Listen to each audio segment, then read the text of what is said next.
name is Tyler, and I was 27 when this happened. It was October of 2021. I had just started working for a construction supply company that occasionally sent me out of town to meet with contractors. I never enjoyed work trips. They usually meant sitting through long meetings all day and spending the evenings alone in some boring hotel room. So when my manager told me I'd be spending 3 days in a small mountain town about 4 hours from home, I decided to make the best of it. My girlfriend, Madison, had been talking for months about needing a break from work. We'd both been exhausted, barely seeing each other except late at night, so I asked if she wanted to come with me. Since the company was paying for my mileage anyway, the only thing we'd have to cover ourselves was a place to stay. We skipped the hotel my boss recommended and rented a cabin we'd found online instead. It looked almost unreal in the photos. The cabin sat at the very end of a narrow gravel road, surrounded by towering pine trees that stretched in every direction, according to the listing. The nearest occupied house was nearly a quarter-mile away. There were no streetlights, no busy roads, and barely any cell service, just woods, mountains, and silence. When we pulled into the driveway just before sunset, it somehow looked even better than the pictures. The place was old, but incredibly well maintained. The outside was built from dark logs with a large stone chimney running up one side, a wooden porch wrapped around half the cabin, complete with 2 rocking chairs that overlooked the forest inside. Everything smelled faintly of cedar and old fireplace smoke. There were exposed wooden beams across the ceiling, handmade furniture, old family photographs hanging on the walls, and shelves packed with books that looked like they'd been sitting there for decades. The only part of the house that felt different was the basement. It wasn't finished like the rest of the cabin. A narrow wooden staircase led down into a large concrete room lit by a single hanging light bulb. It was packed with dusty boxes, broken furniture, old trunks, and shelves covered in random tools and glass jars. Some of the boxes had names written on them in faded black marker, but most had been sitting there so long that they were coated in a thick layer of dust. Madison laughed when we looked around. "This is exactly where every horror movie starts," she joked. I laughed too. At the time, it honestly felt ridiculous. The cabin was peaceful, cozy. It felt like the kind of place we'd come back to every fall. We unpacked our bags, ordered pizza from a place about 20 minutes away, lit a fire in the fireplace, and spent the rest of the evening watching movies while listening to the wind outside. For the first time in months, neither of us had work to think about. It felt perfect. Maybe a little too perfect.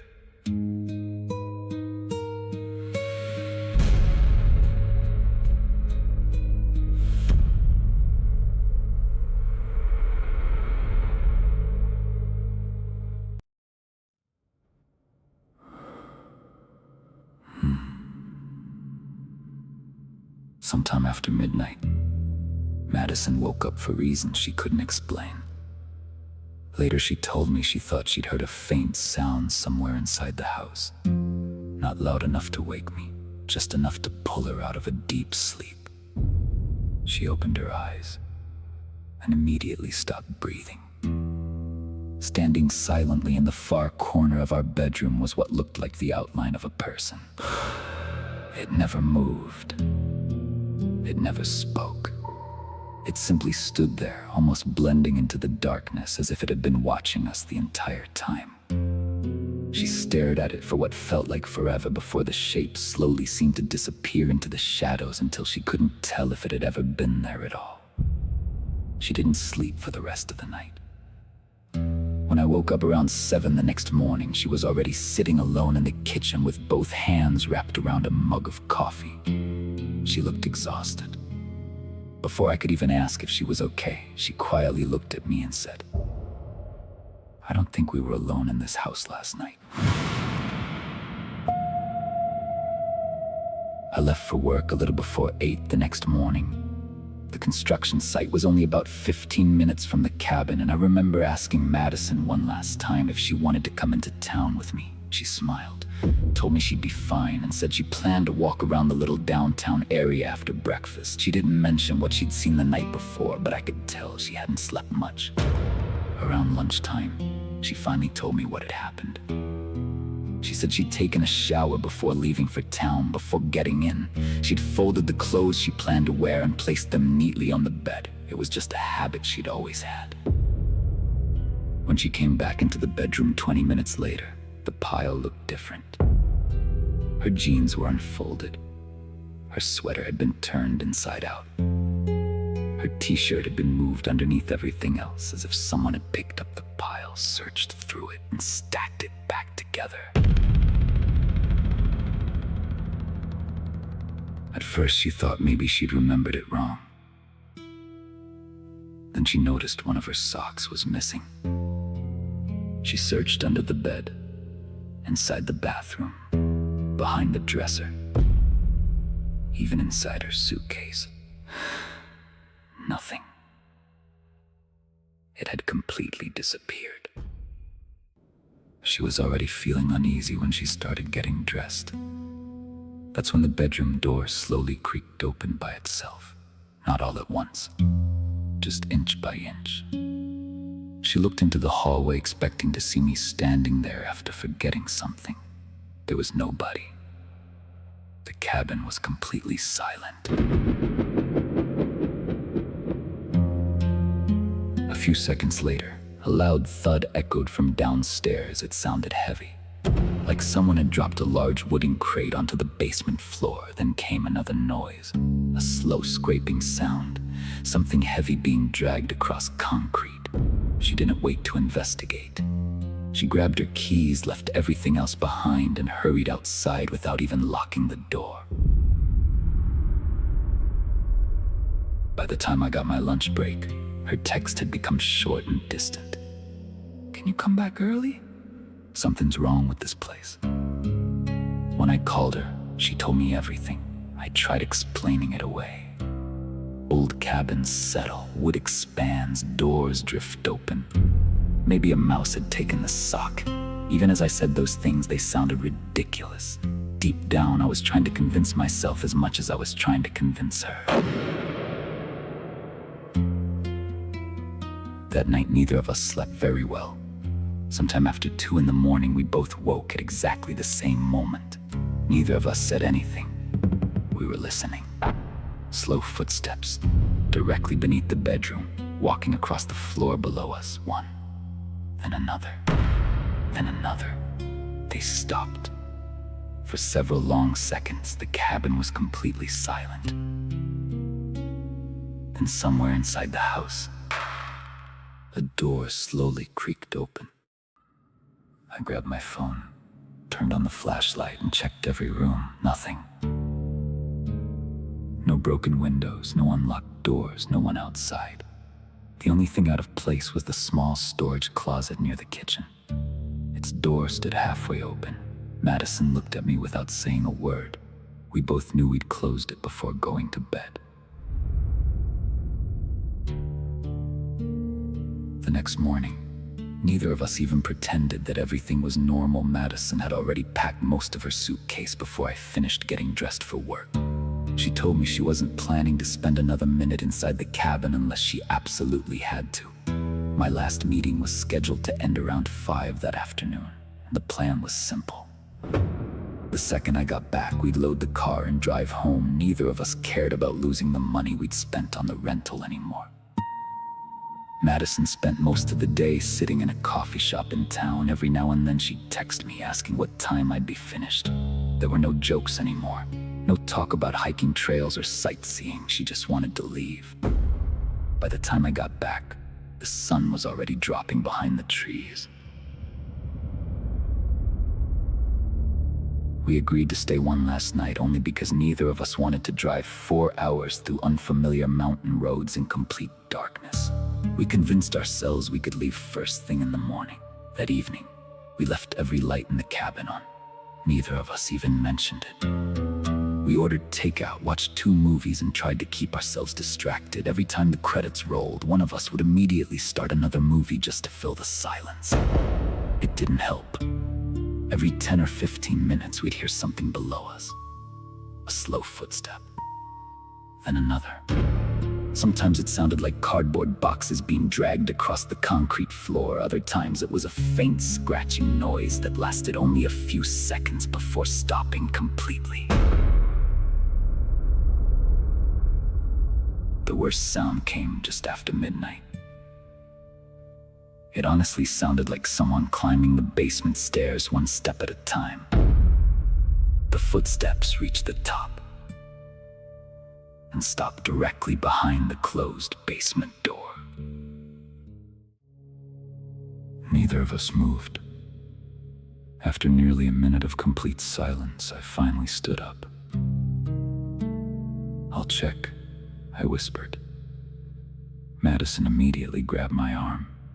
"Please don't." I forced a smile that I didn't actually feel. If someone's down there, I'd rather know. I picked up the flashlight we'd bought that afternoon and slowly opened the basement door. The stairs groaned beneath my feet. The basement looked exactly as I remembered. Dusty shelves, broken furniture, stacks of old moving boxes disappearing into the darkness beyond the single hanging light bulb. I swept the flashlight across every corner. Nothing. I turned around, already feeling embarrassed for scaring myself.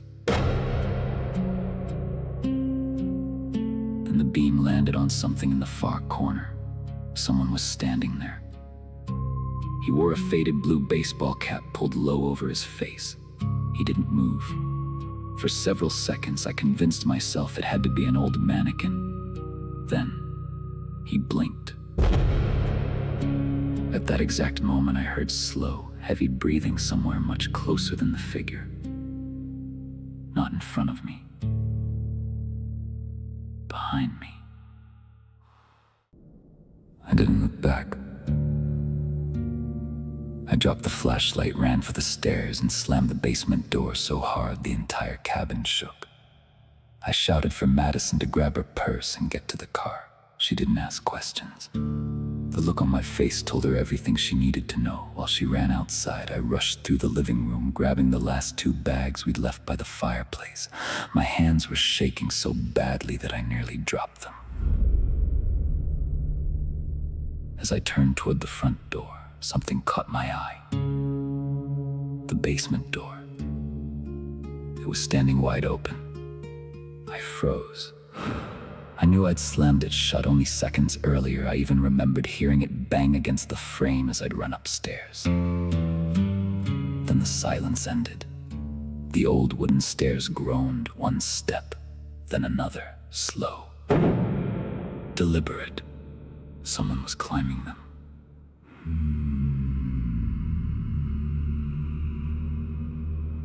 The sound echoed through the hallway, getting closer with every creak of the floorboards. Whoever had been hiding down there wasn't trying to stay quiet anymore.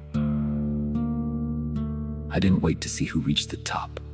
I threw the bags toward the front door, yanked it open, and ran outside without looking back once. Madison was already in the passenger seat, staring at the cabin with wide, terrified eyes. The second I got behind the wheel, I locked the doors, started the engine, and floored it down the gravel driveway. Rocks sprayed behind us as the tires slipped for a second before finally gripping the road. Neither of us spoke for the first several miles. I kept checking the rearview mirror, half expecting to see someone standing at the end of the driveway. There was nothing. About 15 minutes later, after my hands finally stopped shaking enough to hold my phone, I called the property owner. I told him someone was living inside his cabin. He barely let me finish. He insisted the place had been empty for months and suggested I'd scared myself after hearing normal noises in an old house. He even laughed when I mentioned the man in the basement. That response bothered me almost as much as what I'd seen. Before leaving town the next morning, we stopped at the sheriff's office to report what had happened. One of the deputies listened carefully before quietly telling us something the owner hadn't mentioned. Years earlier, the man who had owned the cabin before the current owner had disappeared without a trace. His truck was still parked outside. His wallet was still inside. But he was never found. The deputy also admitted that nearby residents had occasionally reported seeing lights inside the cabin late at night, even when it wasn't rented. Sometimes they heard noises coming from the basement. Every search came back empty. No one was ever found living there. Maybe that's true. Maybe whoever I saw wasn't there anymore by the time anyone looked. I only know what Madison and I experienced. Her missing sock. The clothes someone had touched. The doors opening on their own. The footsteps beneath our bedroom. The breathing behind me. And the man who blinked from the darkness. I've never rented another secluded cabin since that weekend. Because sometimes the scariest thing isn't believing a house is haunted. It's realizing that someone else has been living there the entire time. Quietly waiting for you to believe you were alone.